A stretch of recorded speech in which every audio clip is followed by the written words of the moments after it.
नमस्कार मित्रांनो, ठरलं तर मग या मालिकेच्या 28 ऑगस्टच्या भागात आपल्याला पाहायला मिळणार आहे.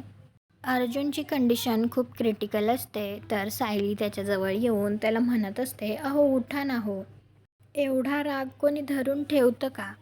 हो. तर चैतन्य तिथे येऊन सायलीला सांगतो, वहिनी आपल्याला उद्या कोर्टात जावं लागणार. आपल्या केससाठी तू तिथे हजर असणं खूप महत्त्वाचं आहे, नाहीतर केस खूप वीक होईल. महिपत एकाला फोनवर म्हणत असतो, ए शेंड्या, उद्याच्या सुनावणीत काय बोलायचं आहे हे माहिती आहे ना? तर तो म्हणतो, हो सर. त्यानंतर प्रियासुद्धा त्याला फोन करते आणि त्याला म्हणते, मला उद्या कुठलीही चूक झालेली नको आहे. परंतु इकडे आता सायली ठरवते, जोपर्यंत यांना बरं वाटत नाही तोपर्यंत मी कुठेच जाणार नाही, कुठेच हलणार नाही.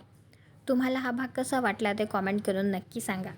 आणि सायली आता उद्याच्या तारखेसाठी कोर्टात हजर राहू शकेल का? हे पाहण्यासाठी आपल्या मराठी मालिका चॅनलला सबस्क्राईब करा. भेटू पुढील भागात.